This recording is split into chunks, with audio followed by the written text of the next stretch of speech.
Hey everybody, Uncle Rich here for Who's Telling the Truth.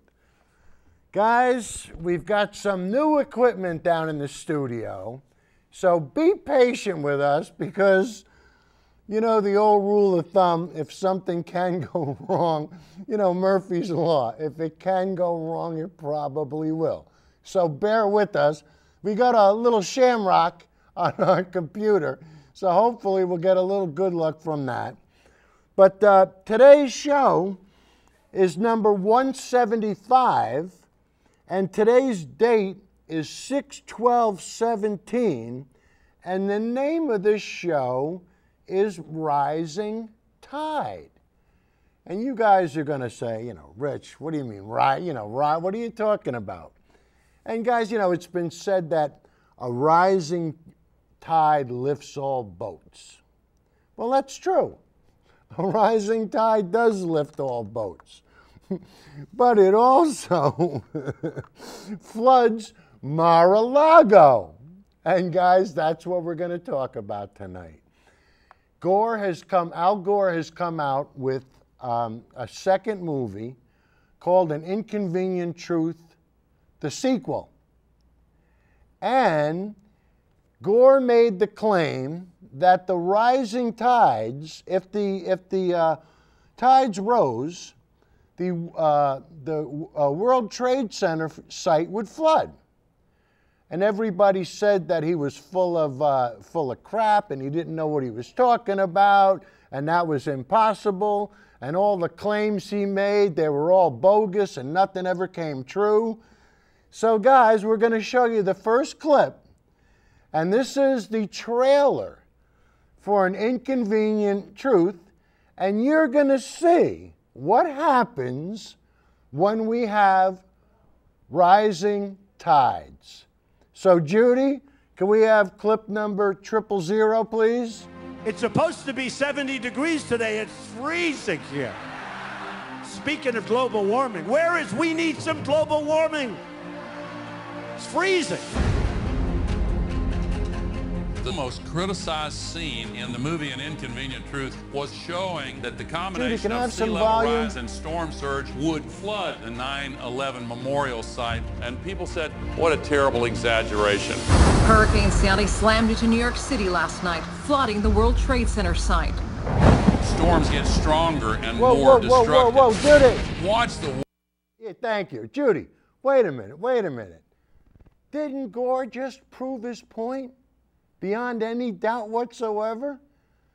He said that if the water rose, the World Trade Center site would flood. Judy? Sometimes when you're a denier, the truth hurts. But guys, we're going to play the clip again. Watch what Gore says. Watch what he claimed would happen. And watch what happened. And people like Uncle Joey could be up to his knees in water and he would still claim that the globe isn't warming. Why? Because Uncle Joey's got one thing on his mind. My party, right or wrong, my party. He doesn't care about facts. He doesn't care about who's telling the truth. The only thing he cares about is the Republican Party. But anyway, let's go back to having fun. Watch what Gore claimed. Watch what really happened. And the proof is in the pudding. So, Judy, let's have the same clip, please. It's supposed to be 70 degrees today. It's freezing here. Speaking of global warming, we need some global warming. It's freezing. The most criticized scene in the movie An Inconvenient Truth was showing that the combination of sea level rise and storm surge would flood the 9/11 memorial site, and people said, what a terrible exaggeration. Hurricane Sandy slammed into New York City last night, flooding the World Trade Center site. Storms get stronger and more destructive. Watch the water splash off the city. This is global warming. I felt so scared. Sorry. Despair can be paralyzing, but this to me is the most exciting new development. We're seeing a tremendous amount of positive change. The basis is there, but it's still not enough. It's crunch time at the climate change conference in Paris. Still some really tough negotiations going on. What would it take to shift to renewables? I'm talking about breaking the impasse. Virtually every nation in the entire world agreed to get to zero greenhouse emissions. It is unprecedented. It's time to put America first. That includes a promise to cancel billions in climate change spending. Our plan will end the EPA. The next generation would be justified in looking back at us and asking, what were you thinking? Couldn't you hear what the scientists were saying? Couldn't you hear what Mother Nature was screaming at you? This movement is in the tradition of every great movement that has advanced humankind. We're not going to recognize it. We don't want to discuss it. It is right to save humanity. It is wrong to pollute this earth. It is right to give hope to the future generations.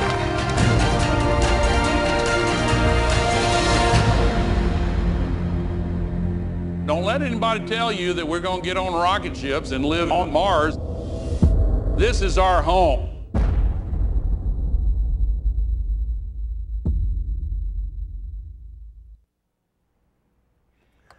July 28th, guys. I think that might be the first movie that I actually go and sit and watch it at the movie theater.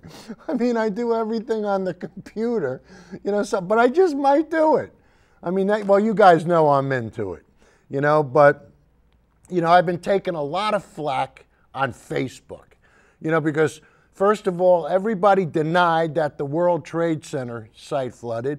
And then Gore did a clip where he said fish were swimming in the streets of Miami.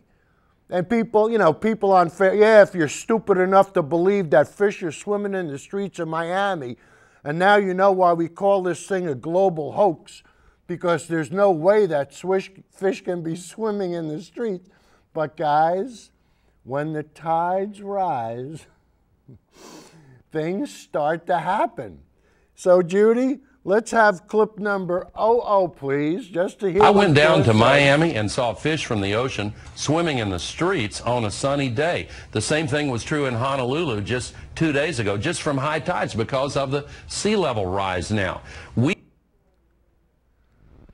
Guys, just because of high tides, and you're going to say, come on, Rich. Just the fact that the tides are coming up is going to cause Miami to flood? Guys, I'm not going to tell you anything. I'm going to let you watch. And when you see this, you'll see Miami floods, there are parts of Miami floods twice a day. When do we have high tide? Twice a day. So, Judy, let's have clip number 1 for verification, please.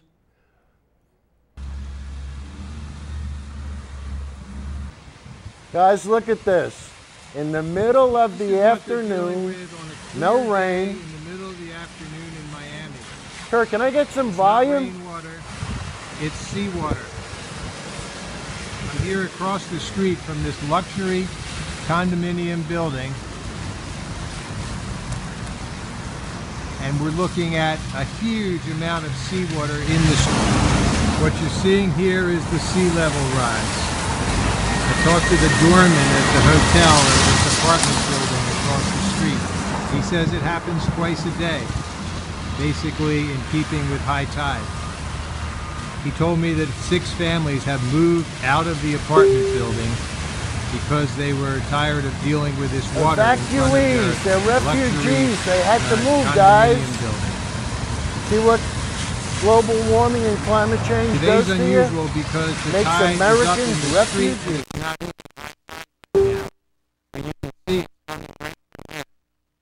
That's Coming up the out of storm. the storm. And the water is actually coming out of the storm. It's coming from the bay. Guys, we're going to show you some clips how this, why that happened. There. The other side, you can see the bay right there. This is what Miami Beach is like. Very hot.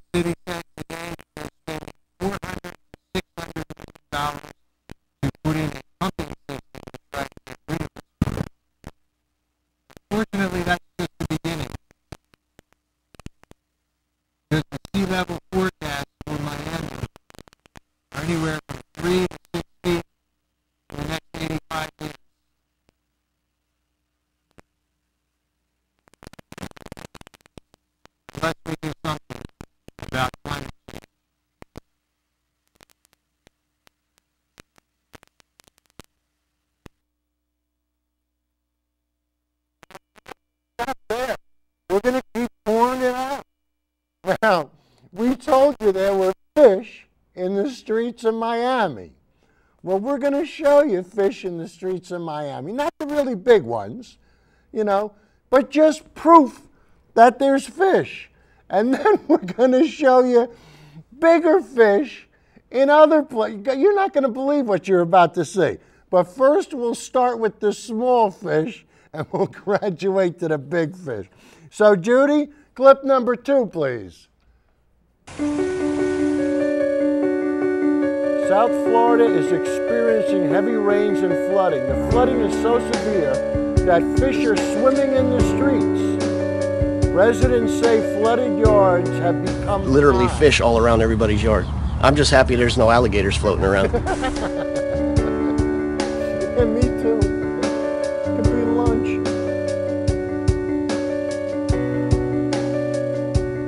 When you step out the door, as soon as you step off the steps, you're 6 inches there, and if you walk any further, you're up to your knees.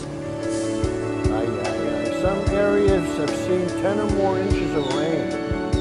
What happens when the air gets warmer? It holds more moisture. Look at those fish. Hundreds of delays at Fort Lauderdale. Look at those poor horses. They need a sign, WTF, that poor dog. Look at my ball. Guys, you know, you look at this and, you know, I mean, it gets to the point. When are you going to start? When are you going to stop denying? But guys, the next one, the next clip, we're going to show, when you see these fish, you're going to go, even the guy that was in the car, that was driving the car, he was freaking out. So Judy and Kurt, make sure you leave my mic open, please. Clip number 3, please. There's fish on the street. Look at that. Look at this. The guy's picking fish. Up. Look at this. And there's another one right there. Lunch. Lunch.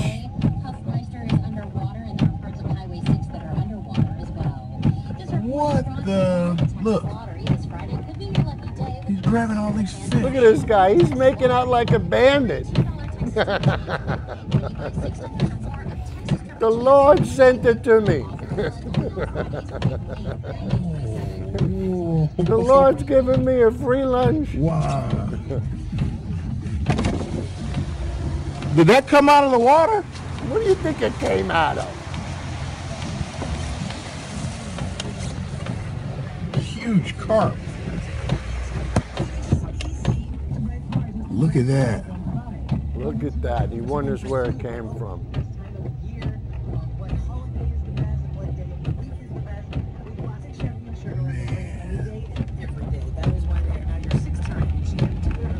Look at that. Can you imagine? You have to go home, going home through something like that? Oh, mama.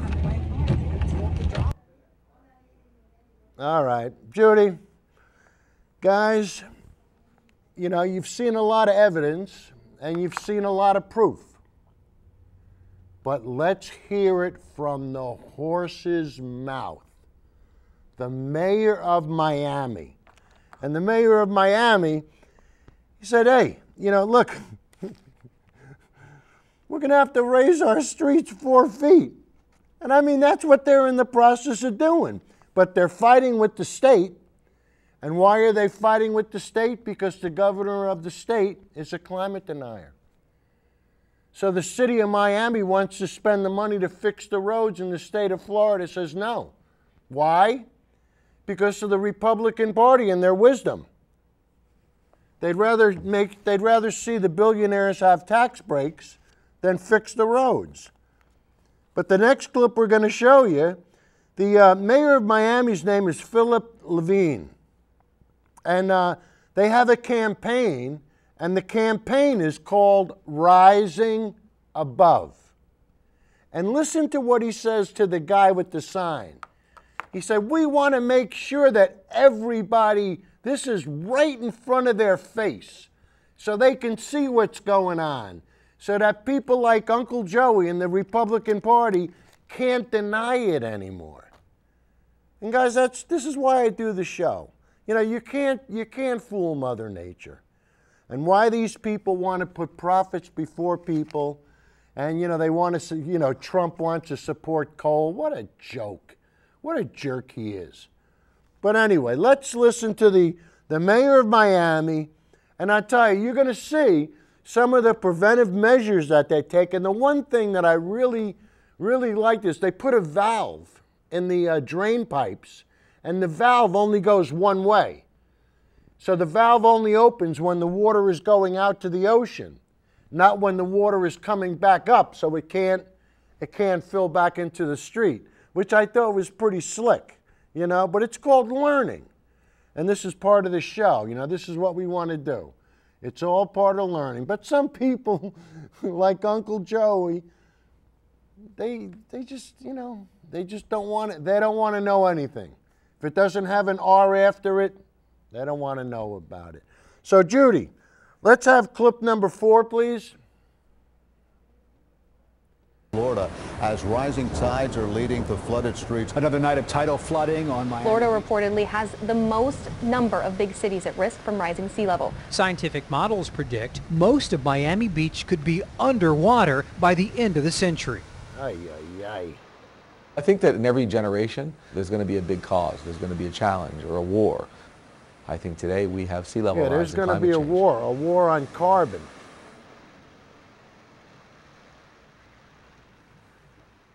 The 6th Street, 10th Street, and all the, you know, like West Avenue spots. Perfect. It's important. We have to have these everywhere because I'm on top of his head. He can't breathe. The more we communicate with the people, the better they understand what we're doing. That's the whole point. Because the more we are you rising communicate above. with the people. Thank you. Yeah. Thank you.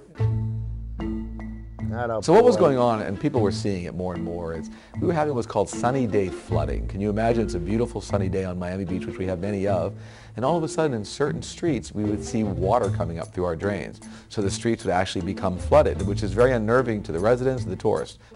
It's been happening over a period of many years, but it seems over the last 3, 4, 5, 6, 7 years it's gotten worse and it's gotten faster. We had areas where cars got underwater a bit, where it went into the bottom of the cars and ruined cars. The big challenge we have is that, you know, in a city like Miami Beach, there are certain roads that are city roads, and there are certain roads that are state roads. So, for example, one of the main roads in our city is a state road called Indian Creek Drive. And this road, underwater, but it's not our road, it's the state of Florida. And the difficulty we're having is convincing the governor and the Secretary of Transportation that they need to fix their roads. But unfortunately, we have an administration in Tallahassee that doesn't believe in sea level rise. We can show them that there are fish on the street. Water is coming over, and this road is, you know, you can't even go on it. We had to close it down. We were forced to take immediate action. And of course, I didn't realize as a mayor you had to become a hydrologist, but we all kind of learned very quickly. And we have found that where we attack,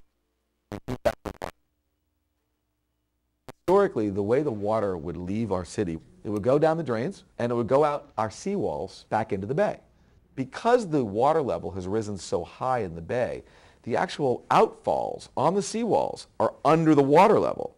So what happens is the water reverses course and comes out our drains onto the street. See so how what that did we works, do? guys? Number one, we put on one-way flex valves. So now the water goes out, and then the flex valve closes, the water can't return in. The second thing is that in order for that water to get out of that one-way flex valve back into the bay, we had to put in pumps. It's basically taking the water that's coming through our drainage system and pushing it out, opens up the flex valve, and the water goes back into the bay, raising our roads. We're literally building on top of our existing roads and making our roads higher. If your roads are higher, they won't get flooded. A third thing, of course, is seawalls. If the bay gets too high, it won't go over the seawall. The seawall will protect the area. Our current plan is sort of how do we stay relatively dry for the next 30 to 50 years. The real long-term issue now is how do we create a sustainable community that includes our land use codes, you know, our building codes and materials. Do we need to go to a landscaping plan that deals with more salt-tolerant, you know, species? How do we help individual property owners? How do they raise their houses, or what's the alternative there? Is an insurance company going to insure that home? Will rates go up? The early focus had been on the engineering solution. Now we got to figure out what's our strategy going forward. We don't have all the answers. We have a lot of questions still, a lot of questions. Really what comes down to, of course, is predictions. Do we know really the real predictions? You have someone say 5 feet and 3 feet and 2 feet and 6 inches, and I think there's no necessary, really true prediction. A lot of people say, you know, well, your pumps, you're raising streets, you're changing building codes, you're raising seawalls, that's going to last you 30, 40 years. I believe in innovation. I believe in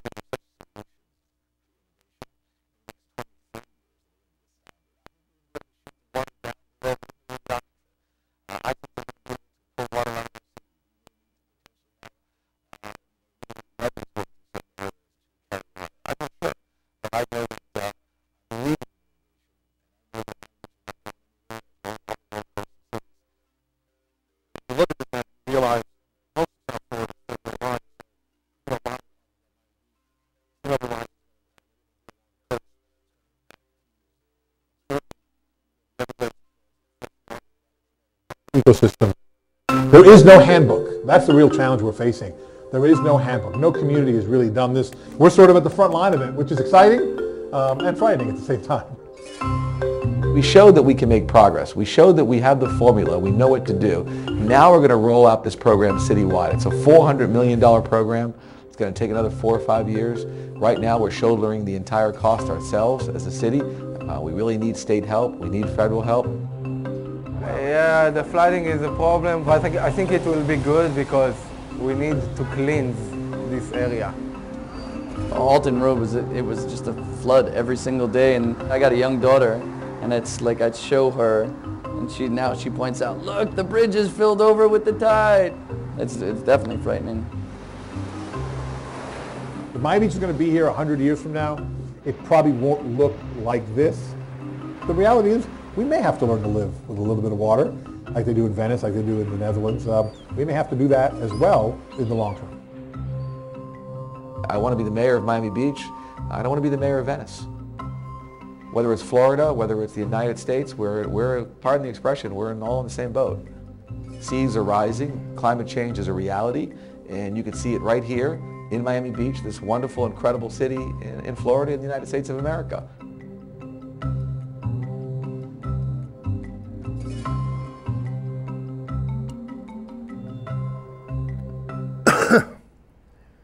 So guys, when people say to you that you're full of bull, that the seas aren't rising and there aren't rising tides, you know what to tell them, right? You know. But guys, we showed you the rising tides in Florida. We showed you what's going on in Texas. And now we're going to show you how Louisiana is disappearing. Guys, it's disappearing. But you know what? Once again, don't listen to me. We'll show you the evidence. So Judy, let's have clip number 5, please. No responsible leader can put the workers and the people of their country at this debilitating and tremendous disadvantage. For some reason or another, this issue of climate change has emerged as a paramount issue. Because you're too stupid to understand it, that's why.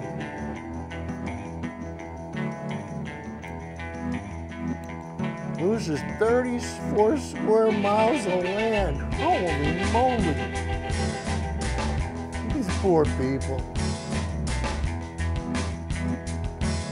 The hurricanes last 11 years. We'll be catching hell down there. In this vicinity here, you had Katrina, Rita, Gustav, Ike, Lee. I'm looking all the time at the weather. It's always a safety issue with us. That's like I said, we run in rain, we watch the weather all the time. For the longest time, we never flooded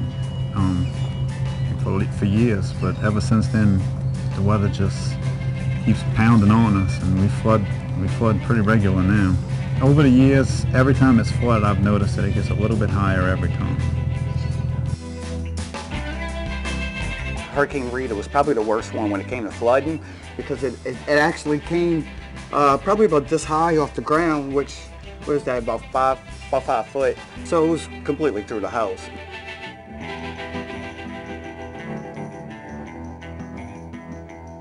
flood insurance, because my house is on the ground, it's almost $8,000 a year. Once it gets lifted, I think it goes down to like 200. I'm praying that no hurricanes come until we get this house lifted, because we're fixing it up while it's on the ground. So I was working for nothing.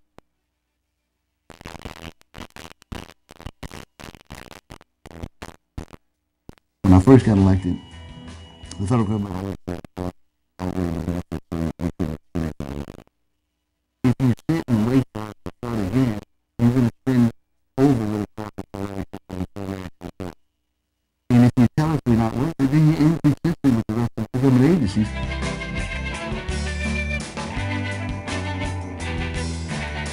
Regarding the question as to climate change, I think the president was fairly straightforward. Is that we're not spending money on that anymore. We consider that to be a waste of your money.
You know, like I said to Joey, I said, Joe, when your kids say to you, you know, Dad, what did you do about global warming? What's his answer going to be? I denied it, right? And then, you know, the one guy said, you know, every year the flooding seems to get a little bit higher. And like Neil deGrasse Tyson said on this, he said, you know, with global warming, he said first, you know, the water comes up to the sand dunes. And then the next time it goes up over the sand dunes to the parking meters. And then the next time after that, it goes up over the sand dunes, past the parking meters, and into the streets. And then eventually you're up to your knees in the streets. How are we doing? Are we getting the volume? We're okay right now. So anyway, and did you see the one guy from the Trump administration that said we're not going to waste any money on that? We're going to come down and in Florida and in Texas.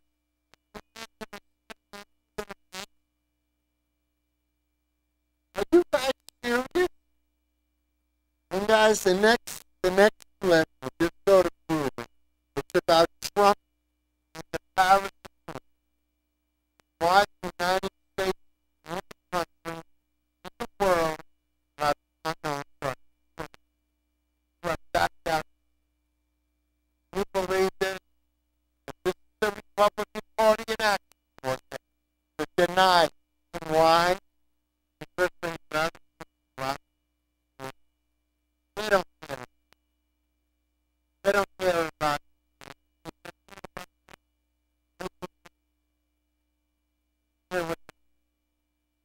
So anyway, the next clip is going to be Trump and the Paris Accord. So cue number 6.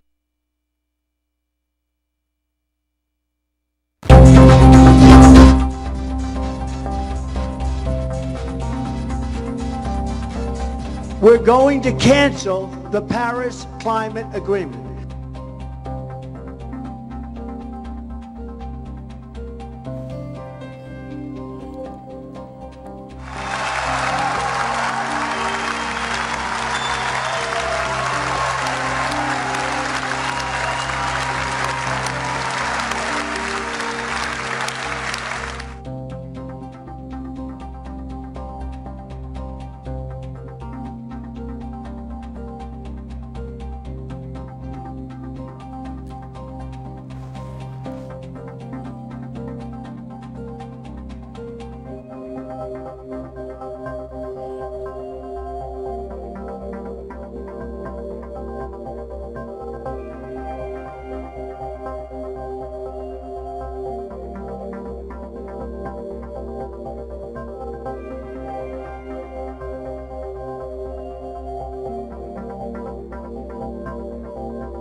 All right. How are we sounding out there?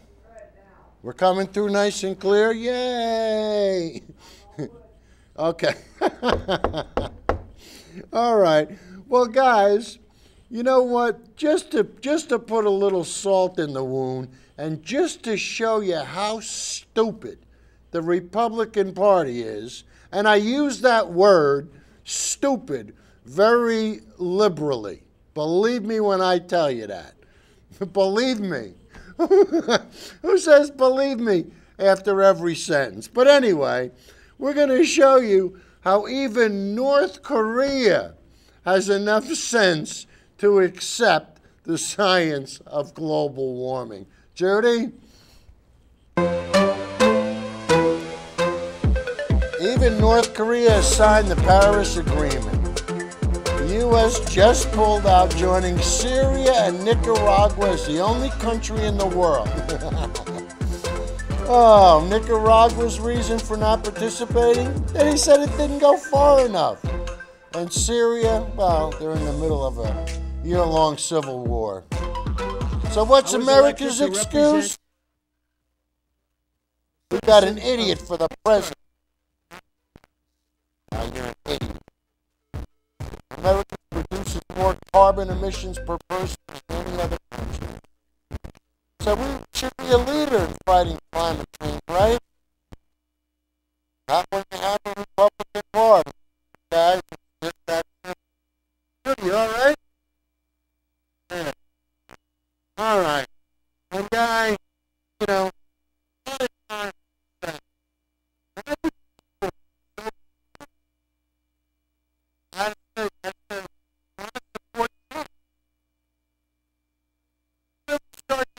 right now, I know. But, you know, I wonder if we had something to tell you. If you could take a pledge. Take a pledge for Donald. If he would. So, Judy, let's have clip number 8. Clip 8, please.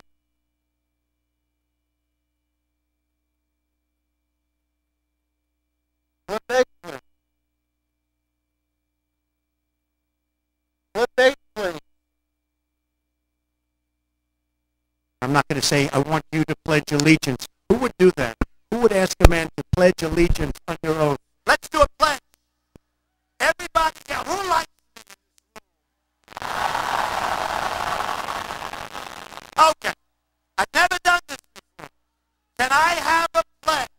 A swearing. Raise your right hand. I do solemnly swear that I, no matter how I feel, no matter what the conditions of this hurricane,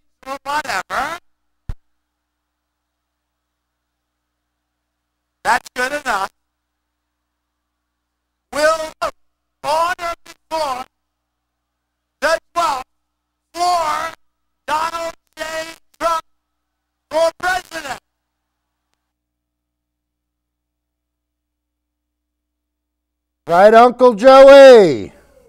My party, right or wrong? My party, right, Joey? You don't care. You don't care about your kids and your grandkids. You care about one thing, giving tax breaks to the billionaires. And why? Because you've been brainwashed. It's really simple. But it's not your fault. The Republican Party spends a lot of money to dumb you down. And I want to tell you, they got their money's worth out of you, Joe, because you're as dumb as they come. And, you know, I'm sure you donate to the Republican Party, but let's see who the real donators are from the fossil fuel industries. Let's see who feathers their bed so that they vote the way that they vote.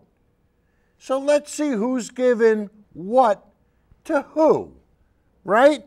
So Judy, clip number 9, please.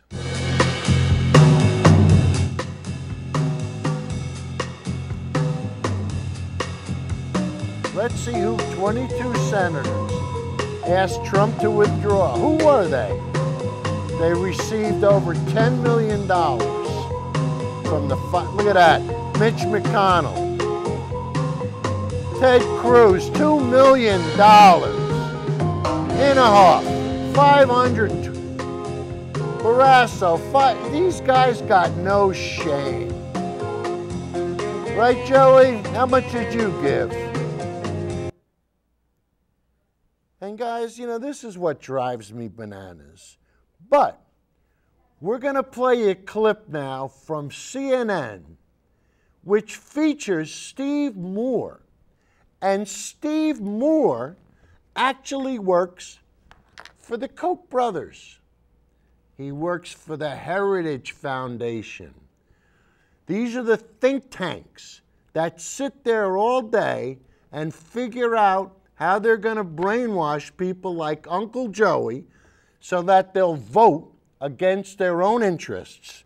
And guys, when you just watch Steve Moore and listen to how they made him look like a complete fool, and he sat there and he took it. Why?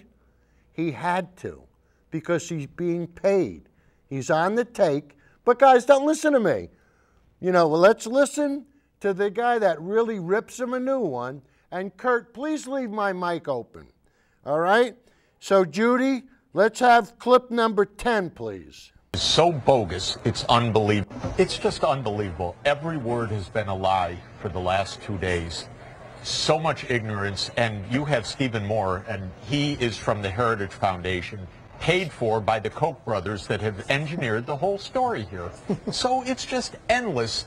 Big money of the Koch brothers is behind this, and Mr. Moore and his Heritage Foundation is a Koch brothers financed operation, and this is corruption, and it's so clear. And it's disgusting after a while because they're all lying. Jeffrey, this study was the National Economic Research Associates study that Stephen was just citing that we've heard from the Trump administration. Why do you not believe that's a credible source? There are about 20,000 coal miners in this country out of 150 million people. This is so bogus, it's unbelievable. Everything that Trump has said is bogus. And the idea that he's given to the American people that somehow this is an agreement that is against America, that's biased against America. This is a completely symmetrical agreement in which all 193 countries have agreed to the same thing. They have agreed to submit national plans of action under a common framework. And so it's all a lie. And the important thing for your viewers to understand is this is the future of their children and their grandchildren. And this man is wrecking the planet. And it's because of the oil, gas, and coal interests that have funded the Heritage Foundation, that have funded Stephen Moore, and that have funded the 22 senators that wrote to the president last week saying to do this. This is a game, and it's a game against my children and my grandchildren, and it's disgusting. Stephen, I'll give you a chance to respond. Well, Jeff just needs to get his facts straight, and we get less than 3% of our budget from the Koch. So, Jeff, I don't know where you're getting your facts from, but what you just said I know where I'm getting my facts from. You're on the take. You're right. But now, one of the points I think needs to be made here is that there's a climate change industrial complex. That this is a multi-billion-dollar movement now. That Elon Musk. Why is Elon Musk against us pulling out? Guess what? Elon Musk's two major businesses, and the Koch brothers are City, $100 billion, Stephen Moore. No, but my point is that, yeah, but the Koch brothers don't get any government money, Jeff. And Elon Musk gets $4.9 billion. So the Republican Party in the Congress, they finance but the they Heritage don't get Foundation, any government money. The American Enterprise Institute, the Cato Institute. We I have don't been work at the taken Cato over, Institute. and you have been taken over, and I'm shocked that you are. By the way, I was on a couple of correspondent weeks for ago this with Jeff network. Sachs, and he said that the coal mining industry was dead, and we've seen a 16% increase just since Donald Trump was elected, and we have more coal jobs today. So you're just wrong, Jeff. Okay, let me move the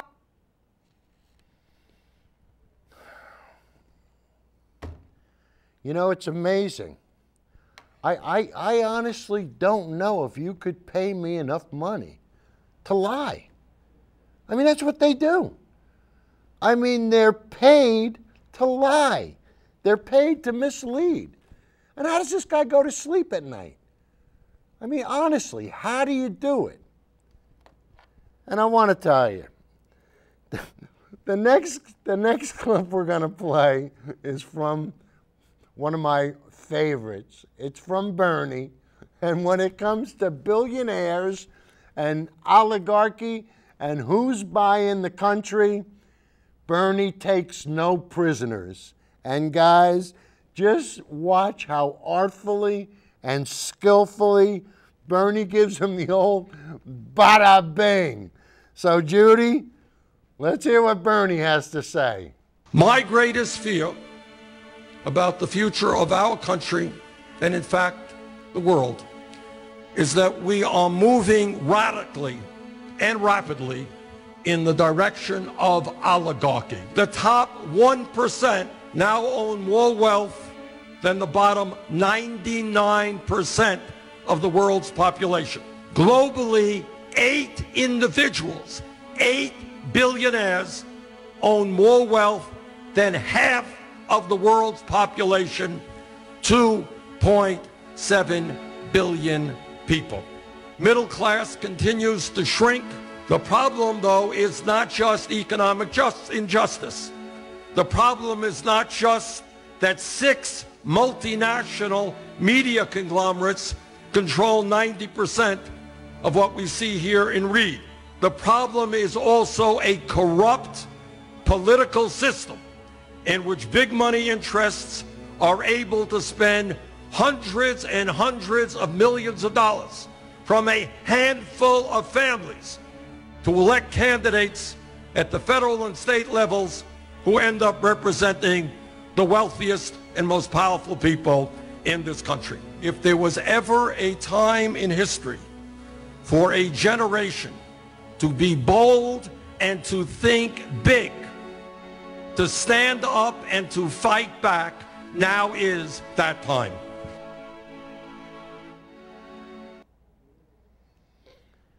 So guys, it's time to think big. Well, guess what? Other countries think big. And we're going to show you what thinking big will do for a country. So Judy, let's have clip number 12, please.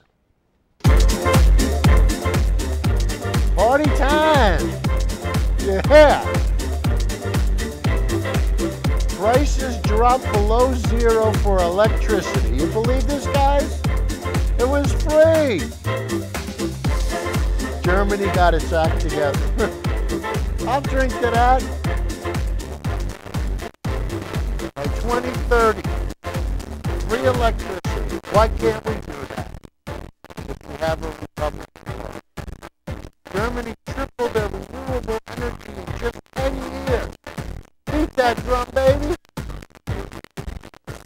Guys, it's really simple. Wait, they can get better. Wait till you see what they do in, what the Dutch are doing. And who first brought us windmills? You got the idea. Judy, clip 13.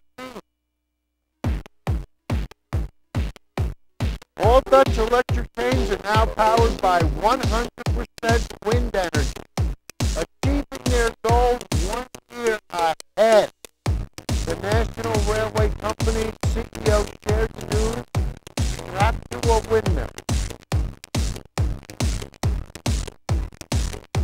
operate 5,500 trips a day. Believe that? Kill 1.2 billion. Look at that. The future is here. 600,000 people a day. Not putting any carbon in it. Each windmill powers a train for 120 miles. That's wild. This is too good to be true, isn't it? I know, the Koch brothers hate this. Taking advantage of the free market? Nah. The free market is only free when you find oil and gas. Not the free market. But guys, the next clip,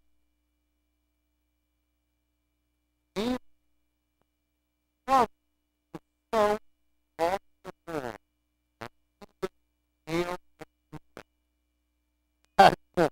look into the camera and tell Mr. Trump that he was open with. And I know you're not going to believe me, so we'll just play the clip for you. And here's Fox News starting to eat their own, and this is just the beginning. So, Judy, clip number 14, please. Here's hoping they ruin his appetite. In fact, everyone's appetite. Here's hoping they get brutally blunt with the president. Here's hoping they give him some food for thought and let him know if he keeps doing what he's doing, they'll all be politically puking next year. He'll get angry. Some of them will get angry, probably furious. Maybe start tweeting about the first one who dares question his wisdom. Like he did today when he tweeted, and I quote, "The fake mainstream media is working so hard trying to get me not to use social media. They hate that I can get the honest and unfiltered message out." Mr. President, it's not the fake news media that's your problem. It's you. Ooh. It's not just your tweeting, it's your scapegoating. It's your refusal to see that sometimes you're the one who's feeding your own beast and acting beastly with your own guys. Ooh, you're Those are your guys, fired. Mr. President. They're on your team, You're not Mr. loyal. President. And right about now, they seem shell-shocked and dejected, though looking at their deer in the headlight eyes, I bet they're too afraid to tell you. Now, they're not perfect, but they do have your back. As no less than the Wall Street Journal muses today, do you have theirs? Mr. President, they didn't tweet disparaging comments about a London mayor in the middle of a murder spree. You did. They didn't create that needless distraction. You did. They didn't get you off your very valid and very promising agenda. You did. You did. They didn't turn on a travel ban that you signed. You did. You're right to say a lot of people are out to get you, Mr. President. They are. But as the Journal pointed out, the buck stops with you, Mr. President, and risks ruining the very promising economic agenda that has buoyed spirits and the markets because of you, Mr. President. That's good. Look at these critiques you're now hearing from usually friendly and supportive allies as sort of like an intervention. Because firing off these angry misses and tweets risks your political destruction. Quoting the Journal, if this pattern continues, Mr. Trump may find himself running an administration with no one but his family and the Breitbart staff. People of talent and integrity won't work for a boss who undermines them in public without thinking about the consequences. Consequences for them and you, Mr. President. And the Journal and those guys, they like you. They like your agenda. I find it ironic that on this, the 73rd anniversary of D-Day, some of your most ardent backers are desperately girding for another battle, not for Normandy, for normalcy, for sticking to an agenda that matters and not silly distractions that do not. That is what your most ardent supporters are pushing for you to keep pushing. They want you signing legislation, not settling endless scores. They're not saying never let them see you tweet. They are saying never let them see you sweat. Remember, no one ever said that Harry Truman didn't have a temper or that Ronald Reagan a long memory. They just preferred giving their critics hell than telling them to go to hell. Now, just because your own critics never thought that you'd make it to the White House does not mean you shouldn't listen to those who want you to thrive and succeed in the White House. They're not the problem, Mr. President. Like I said, these days, you are. Good night. They're not the problem, Mr. Trump. You are. But you know what? You're going to have guys like Joey that are going to stand behind you and support you no matter what you do. Why? Because you have an R after your name. That's why. And guys, the next clip, every time Trump makes a mistake, they got to defend him. And when is it going to get to the point where people are going to say, I can't do it anymore? I can't do it. But the next clip we're going to play is showing Paul Ryan defending Trump by claiming he's new at this. I mean, how you going to defend the president by claiming he's new at it? What about the people he surrounded himself with? Are they all rookies too? Are you telling me that nobody in the White House knows what they're doing?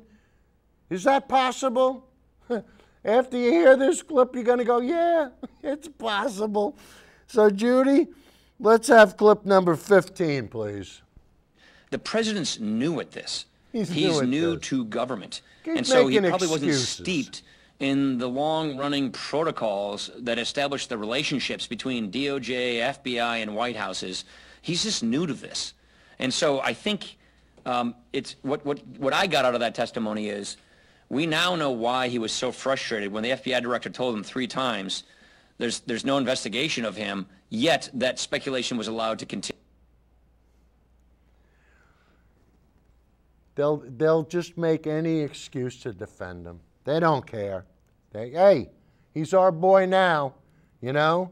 Until he shoots somebody on 5th Avenue, we're going to defend him. And that time is coming. Because it's going to get to the point where people are going to say, look, I can't do it anymore. But the next clip we're going to play is somebody that does know what they're doing. And guys, this is a clip from Robert Reich. And he's going to show you, he's going to talk about income inequality and where the current job market is at its best. So, Judy, let's have clip number 16, please.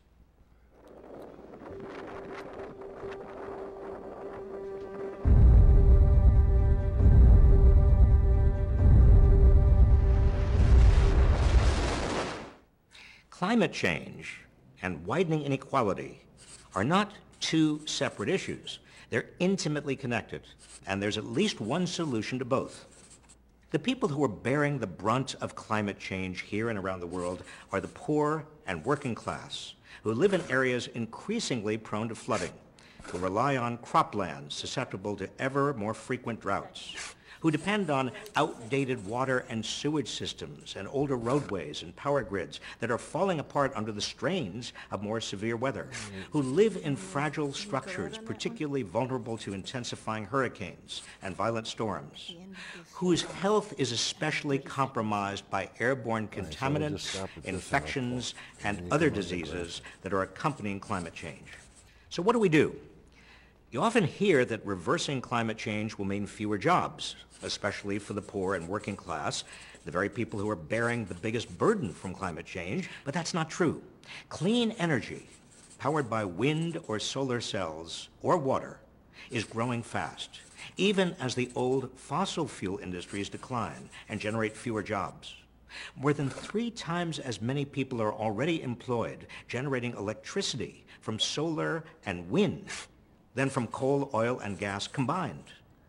Wind turbine technician is our country's fastest growing occupation. Can you imagine this that? transition to renewables is inevitable, in part because of the so-called beautiful math of solar power. Every time the world's solar power doubles, the cost of panels falls 26%. How do you like this that, has led guys, to a huh? 99% decline in the cost of solar modules since 1976, and an 80% decline since 2008 alone. The more we produce, the cheaper Donald they Trump get. and his Republican enablers are afraid of clean energy because it puts power, literally and figuratively, back into the hands of people and communities. Their attacks on science and on health protections are just efforts to maintain billions of dollars in unjust profits and corporate giveaways for the barons of oil, gas, and coal, and to undermine the urgency and speed of a transition already underway. We must not let them. Reversing both climate change and inequality can be a win-win proposition.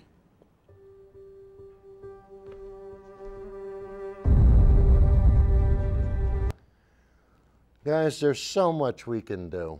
And what's happened, you know, like a few shows ago, we showed you that we've reached a tipping point where in Abu Dhabi, they were actually able to generate electricity cheaper with solar panels than with free natural gas.